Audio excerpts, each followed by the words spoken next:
Hello, I'm Michael Alicia, and I'm going to explore with you a couple of kinesthetic exercises in preparation for our Power of the Pelvis workshop. We'll start with a short little anatomy review. So we have the pelvis, right, which is really called the innominate bone, right, because when they were naming bones, it was so irregularly shaped that they called it the bone with no name. It's actually several bones: the ilia, the two ilia, two ilium, which are the ilia, the two ischium, which are the ischia, and then there's the pubic bone in front. At the anterior portion of the top of the ilia is the ASIS, or the anterior superior iliac spine. The pelvic crest joins to the PSIS in the back, the posterior superior iliac spine, at which point the pelvis comes together in the back at the SI joints, where it joins with the sacrum for the two sacroiliac joints. So that's where the axial skeleton joins the lower appendicular skeleton.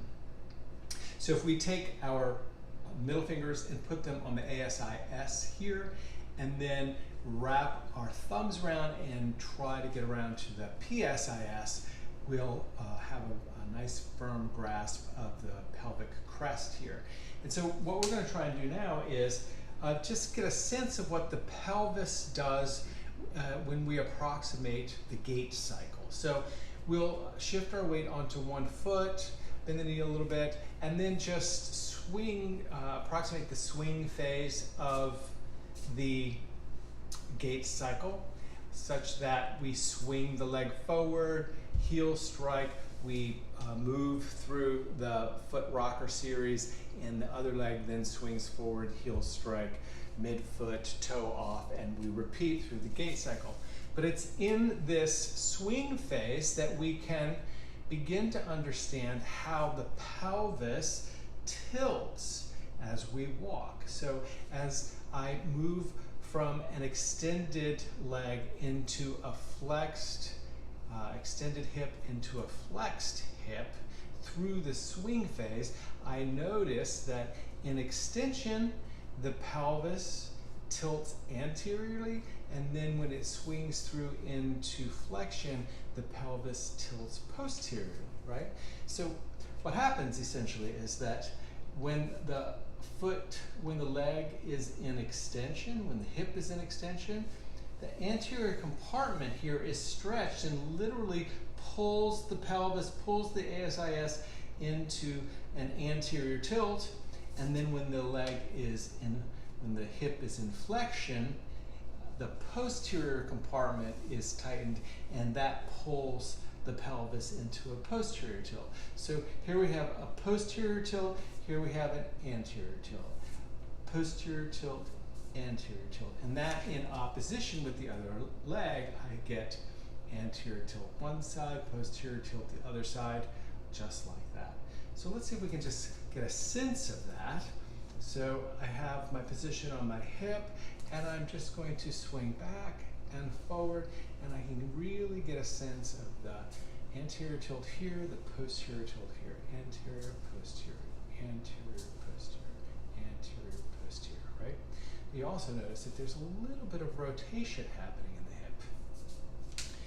And that will help us to start to begin to reference the second kinesthetic exercise that we want to do, is in exploring the pelvic floor. So with the pelvic floor is not unlike the diaphragm and the thorax, right? The pelvic floor is a group of muscles, right, that are the floor of the pelvis. It helps hold the contents, the organs of the pelvis in place. They help control the orifices in the pelvis, right? But they're also contributors to locomotion as well, right? So that when I'm back and swinging forward and moving into heel strike, and I move from the stance phase in one leg and shift to the stance phase in the other leg, what happens is that the pelvic floor muscles on this side are now going to pull the pubis closer to this hip, right, for stability, right? And release on this side so that now this leg can swing forward into the swing phase. And then, so I swing forward, plant, shift to this side, swing forward, plant, shift to this side, right? And what you'll also notice that as I transfer the weight from one leg to the next, not only does the pelvic floor pull the pubis to this side, but it rotates the pelvis towards that side. And what that allows for is not only greater stability, but greater range of motion in the swing phase on the opposite side as well. Now it's hard to feel the pelvic floor doing all that when you're walking.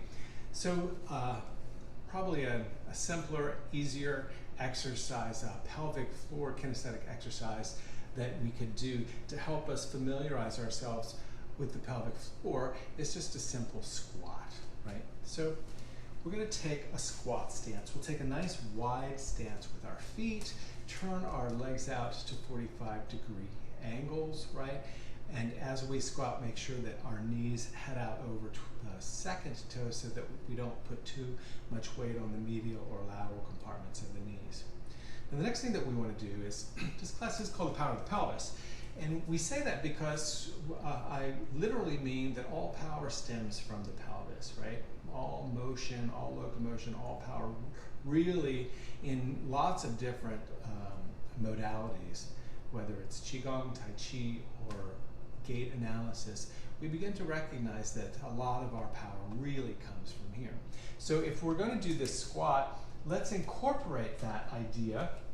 So here we have the sacrum, right? So we've said that it's at the sacrum that the pelvis joins the axial skeleton through the two SI joints. So if I'm going to do a squat, what I want to do is start the squat from the sacrum. So what I'm going to do is I'm going to nutate the sacrum. I'm going to push the sacrum back into an anterior tilt, and it literally tilts anteriorly and the coccyx moves posteriorly. The top of the sacrum moves anteriorly and the bottom moves posteriorly, and that becomes an anterior tilt or a nutation of the sacrum. So we want to approximate that. So we're going to start with pushing the pelvis back and then go into our squat, right? And then counter nutation, we pull the sacrum back up into a more vertical position, right?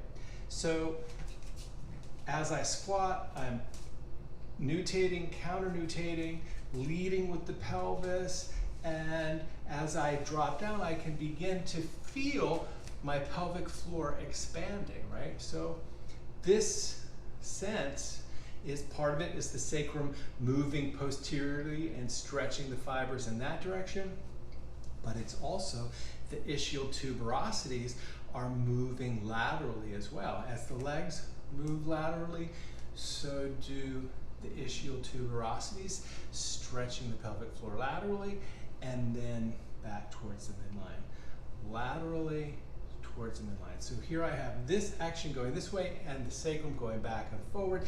So it really is a stretching and an expansion of the pelvic floor. And you can sort of feel that, right? You can feel the openness of your pelvic floor, right? Women often call this a Kegel exercise where you pull up and pull down, pull up and pull down. So let's just try that. Let's try a couple of different things while we're in this position. So we're going to drop down. Maybe we'll just hold. So we led with the sacrum, and I get a sense of this expansion of the pelvic floor. Maybe I can shift to one leg, and you can see the pubis move towards this leg. So these fibers of the pelvic floor are contracting, and these are eccentrically contracting, right? And opposite here, lengthening and lengthening, contracting over here and lengthening here, contracting here and lengthening here, right? We could also play around with maybe a rotation of the hip, right? So as I move in this direction, these fibers contract and these release, and here the opposite happens. These contract and these release, and around, right? One of the benefits of this is that when I get down into this position, the pelvic floor expands and it allows for easier defecation. Before toilets, this is kind of what we did. In some parts of the world, they still do it, right? Also childbirth, because the pelvis opens to allow the head to drop through. So here are a couple of really great exercises for you to begin to explore the motions of the pelvis, right? The anterior and the posterior tilt, maybe the rotations in the pelvis as that rotates up the spine and out through the shoulder girdle, right, when we're walking. And then of course the pelvic floor and that lateral motion of the pelvis as well when we squat and stand up again. So a couple of great exercises to explore on your own. Take a walk and see if you can get that feeling of the pelvis and the tilts, and just have fun with it.